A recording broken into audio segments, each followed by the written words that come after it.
The top five. This little Pop-Tart announcer over here. Whoa, whoa, whoa. Calm down there, buddy.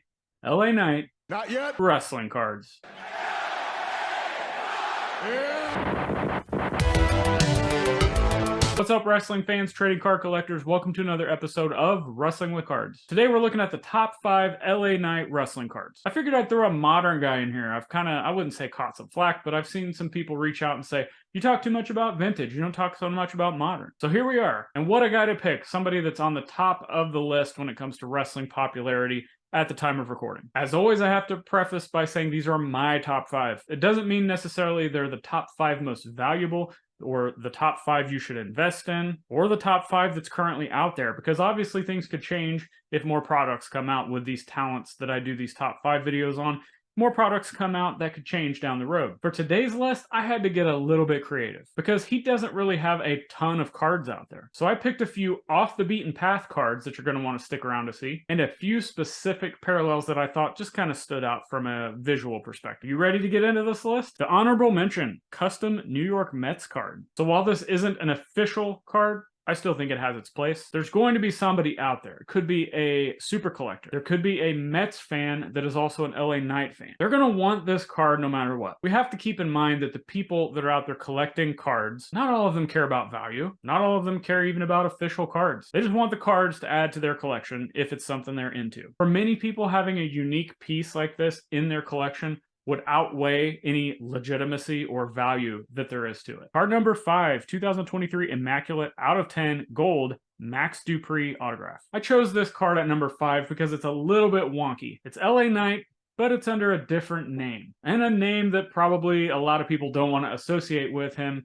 now that you see what he's doing currently in his current persona. But from the card perspective, I think it's great. I love the design. I picked gold because I love how the gold shines off the lines on the card. And I know everybody says, oh, go after gold. They're only out of 10. And yeah, I get it.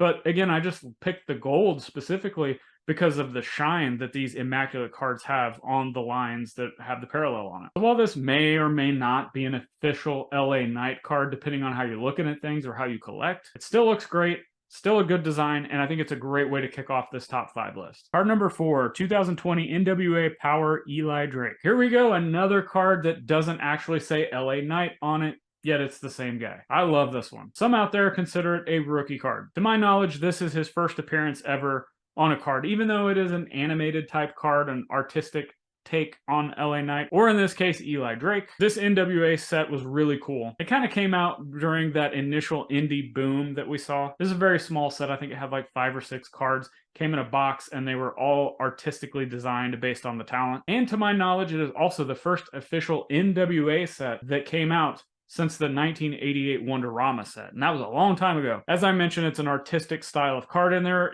Really, it's kind of polarizing. I think some people really like these, and some people don't want anything to do with them. But I've always been a fan personally if they're done right. Not to mention, I think the print runs on these sets in general were pretty low. And I say low compared to like other big time releases like a Panini or a Topps, or even some other indie cards. Card number 3, 2023 Rising Stars of Wrestling Kevin Gust. The wrestling card community has really latched onto the Kevin Gust cards that have been put out. Again, it's that animated artistic take on a card, but in my opinion, the combo of the image used with the design on this is a home run. When I see this image, it's kind of the image that comes to mind when I think of LA Knight and his boom in popularity and his current persona. Definitely check out those Kevin Gust cards if you haven't already. But this image, great. A very intimidating, hulked up version of LA Knight. Yet again, another artistic inspired card we have. I love the design itself of the card, and again, it's just something different out there. Not just the run-of-the-mill, same old cards. And it's another option for those LA Knight super collectors to go out there and chase. Card number 2, 2022 WWE Select Concourse. Card number 1, light blue prism out of $2.99. So why this card? Why the light blue parallel? $2.99, that's not rare or investable. For me, it's the combination of just the image used on this card and the presentation with that blue parallel. It just works. The image and the pose here is exactly what comes to mind when I hear LA Knight, the theme song hit, or when I see him in the highlights or on my TV, and it's a good snapshot of the representation of his explosion in popularity recently. Not to mention, I loved posed shots, be it live or studio. I just love posed shots where they can capture it. It really connects you with what that talent is from a gimmick or persona perspective. Card number 1, 2022 WWE Select Ringside number 290, Red or Ruby Wave. I can't keep these parallels separate. Are they red waves? Are they ruby waves? Are they T-Mall waves? We don't know. Well, actually, probably somebody does out there, and I'm just getting it wrong. But this is the ultimate image of LA Knight that you would probably think of. Sure, he's a great wrestler, but most people know him for his gift of gab. His work on the stick, brother. And this card definitely represents that to the fullest. And I chose the red or ruby or whatever it is. I chose this parallel because it's a cool color match with his t-shirt that he's wearing in the picture. Unfortunately, I couldn't find a specific image of this one, so here's a side-by-side comparison that you could picture that parallel